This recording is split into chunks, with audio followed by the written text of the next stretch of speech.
The following message is a presentation of Ligonier Ministries, home of the radio program Renewing Your Mind with R.C. Sproul. Today on Renewing Your Mind, we're going to begin a new short series that's directly related to the title of this program, Renewing Your Mind. We're going to be looking at what it means to have a Christian mind, and exploring ways in which the mind is intimately involved in the Christian life.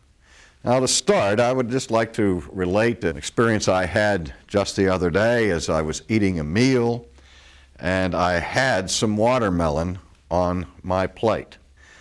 And I was thinking deeply about the significance of this watermelon because I happen to be on this new zone diet program that seeks to balance proteins, fats, and carbohydrates in the biochemical structure of eating habits and so on. And so I was thinking about this piece of watermelon, and I was thinking, now this is a carbohydrate. I used to just think of it as a fruit, but now I understand it's a carbohydrate, and I had to determine whether it was a favorable carbohydrate or an unfavorable carbohydrate, and I discovered it was a favorable carbohydrate whose substance would be converted into fructose in the bloodstream and so on. And as I was doing all of this analysis of the value of watermelon, I asked myself this question. I said, here I am thinking about this piece of watermelon. And I wonder what the piece of watermelon is thinking as it is about to be devoured. And of course, we laugh at that because we make the initial assumption that watermelons can't think. They're not animals, they're plants. And there are few, if any, people who would imagine in their wildest dreams that this piece of watermelon could contemplate its eater, as I was about to become. Now, of course, in the history of philosophy, not everyone has agreed with the assumption that watermelons can't think.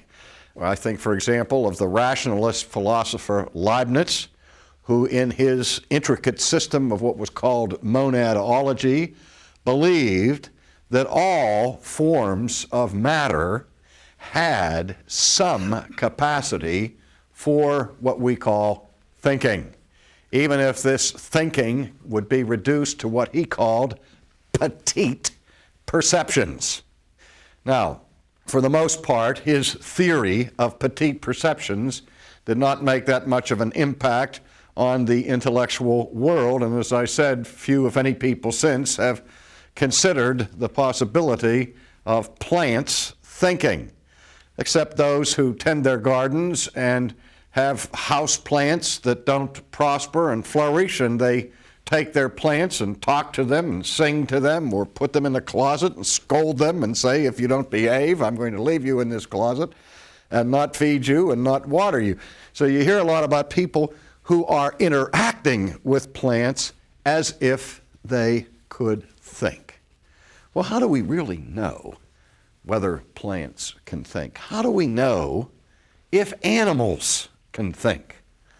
I look at my dog at home and I will say something to him, and his customary response when I address him is to cock his head to one side and look at me with what I can only describe as a puzzled look on his face, as if he were in deep cogitation as he's considering whether he wants to respond positively or negatively to whatever I say. I mean, there are times when it seems that our pets and other animals that we encounter have some kind of ability to think. However, it's normally the assessment of the scientific world that these animals don't actually think. They simply respond to external stimuli by a force that is somewhat loosely called instinct. Well, have you ever wondered what is the difference between instinct and thought? Now, that question, the difference between instinct and thought, has been probed by significant researchers, and people have come to various conclusions about it that are significant for us. On the one hand, there are those who say that when we say that what animals do is mere instinct and not thought, that reflects a certain arrogance of the human species in assuming that they are the only creature that has this ability or capacity for discursive thinking. And there are those who argue that animals do have the ability to think, though perhaps at not the same advanced level that human beings have. Now, on the other side of the coin, there are those who say that what we call thinking as human beings is nothing more than instinct, that it is nothing more than a biochemical reaction to either internal or external stimuli. Now, again, that raises one of the oldest philosophical questions that thinkers have considered, and that is the simple question, what is the mind? What is the mind? I remember one theologian who played a little word game in seeking to understand that question. He said, "What is the mind?" And he said, "No matter." And then when somebody said, "Well, what is matter?" he said, "Never mind." So in that little game he was playing, what he was trying to communicate is that what we call the mind, though we recognize it is inseparably related to something material and physical, such as the brain, nevertheless, what he was saying in his little game was that the mind cannot be absolutely equated with the brain. The brain may be the seat of the mind. It may be the organ that the body uses to think, but there is a difference between the physical organ that does the thinking and the thinking itself. And so, again, we ask the question, what is thought? Is thought merely a biochemical, electrical impulse of some sort that can be measured in pure physical categories? Or is there something soulish or spiritual or non-physical about this thing that is so basic to our existence as human beings? One thing we're aware of, and that is that we are people who think. And we have ideas, concepts in what we call our mind. And sometimes we say, I have an idea in my head. We don't sense that we're thinking with our fingers or with our toes, but we have a tendency to locate the source of that thinking in our heads. And we also know that physical injuries to the brain can alter patterns of thought, and chemical imbalances can also alter patterns of thought. We make distinctions with respect to what is called mental illness, where people lose the capacity to think in a rational manner. And yet people who are deemed to be perfectly healthy mentally also at times think in an irrational manner. And so we often wonder where that line is between mental illness and mental soundness, between sanity and insanity. It's often been said that there's a thin line between genius and insanity, between those who think at extraordinary depths and those who somehow cross the border into madness. We've seen an unusually high rate of insanity among some of the most celebrated thinkers of world history. And so that thin line that some say demarks the difference between genius and insanity is one that we see people presumably skating back and forth over in return frequently. But it's no simple question to answer. What is the mind? What is thought? And we think, for example, of being awake during the day, and is there ever a time that we're awake when we're not thinking? We may not be thinking in some deep logical order or analysis of something. We may be what some people call wool gathering or daydreaming, but even while we're daydreaming, we're having thoughts. We're having ideas that we're aware of. We're in a state of consciousness. But then we also have this weird phenomenon of thinking when we're asleep, where sometimes the train of thought or the stream of consciousness takes some wild and bizarre turns. We're all aware of that phenomenon when we are awakened in the middle of the night by what we call a nightmare, where the thinking in the midst of our sleep frightened us or alarmed us to some degree. Just the other day, I said to my wife, I said, honey, did you tell me that you wanted me to buy such and such a thing for you? And she looked at me in total surprise, and she said, no, I never asked you to buy anything like that. And I said, are you sure? And she said, yes. I said, well, just the other day I had this distinct memory that you had asked me to buy this certain thing. And the other person was sitting there said, you must have been dreaming. And then it hit me. I said, yes, that's exactly what happened. I had had this vivid dream where in the dream my wife asked me to purchase this thing.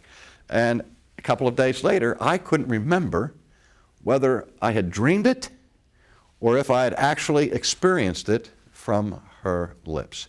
These are only questions that further multiply the difficulty of sorting out exactly what it means to have a mind and to think. Now, for our consideration as Christians, we have to understand that the bottom line is that the Scriptures have the strong assumption that inherent in our humanity is the ability to think. And the universal assumption of sacred Scripture, and it's not simply an assumption because it is actually claimed throughout Scripture, is that we are moral beings. Now, in order to be a moral being, one has to have the ability or the capacity to behave in such a way that is in correspondence to or opposition to some moral standard. And the standard, of course, in the Scripture is the law of God. And the God of the Bible is a God who holds us accountable for our obedience or disobedience to His law. So that's clear that to be a creature who is responsible for their behavior morally is to be a moral being. Now, what else is required to be a moral being? Well, we've thought that through in the history of the church again and again, and we say, well, one of the most important things, absolutely essential, a necessary condition for being a moral being, is to have a will. That is, moral creatures must be volitional creatures. That is, they must have the power, the ability, or the capacity to make choices, to make decisions. And so we are deemed to be creatures who possess a will. Then we get to the next level and we have to ask the even perhaps more problematic question, what is the will? Well, Jonathan Edwards, who I believe wrote the most important book dealing with this question of the nature and function of the human will, once defined the will in these simple terms. He said, the will is the mind choosing. The will is the mind choosing. And what he was getting at was this, that for a person to exercise their will, for a person to make a choice that is of a moral kind, that person has to be in some state of awareness. What you do when you're unconscious is not something that we normally consider to be of a moral nature. or we distinguish in our bodily functions between those which are voluntary and those which are involuntary. We don't choose every second to have our hearts beat and push blood throughout the circulatory system. The heart beats as an involuntary organ. We don't make a conscious decision to make it do what it does. It just goes on like the pink rabbit, until it stops. Now, to make a moral decision requires some kind of consciousness, some kind of understanding of the moral issues or options involved, so that the mind is intimately engaged in the choices of what we do. So as Christians or as human beings, we can't assume that our ethical decisions, our moral responses, are mindless acts. But rather, our actions are resulted from the choices that we make, which choices are informed by our thinking, informed by our mind. That's why it is that Scripture exhorts us to have the renewing of the mind, so that we will begin to think in categories that God is pleased with, so that our thinking will then have an influence on our choices, and that our choices will be in conformity to the law of God rather than in disobedience to them. So do you see in simple terms how vital the mind is to the Christian life? Now, as I said, over against this biblical view is the idea that is becoming more and more popular, and that is this view of physical determinism. We think of the works of B.F. Skinner earlier in this century, who in the realm of psychology came to the conclusion that all of our responses are determined basically not only by our environment, but by our physical makeup. In the 19th century, Ludwig Feuerbach was famous for saying, "You are what you eat," noting that what people ingested for food had a profound impact on their biochemistry, and their biochemistry tended to determine their behavior. I once met a man who was enormously obese, and he said to me, he said, "I can tell you how it is that I became so fat." And I said, "How was that?" He said, "I read Feuerbach. And Feuerbach said, 'You are what you eat.' And I wanted to be rich. So I gorged myself on rich foods. Instead of getting rich, I got fat." Well, of course, that's a jocular application of Feuerbach's principle. But we have this idea not only at the philosophical or psychological level among scholars that examine ways in which our physical makeup determines our behavior. But we're living in an age where in our culture, we have a man like Menninger writing a book called Whatever Happened to Sin.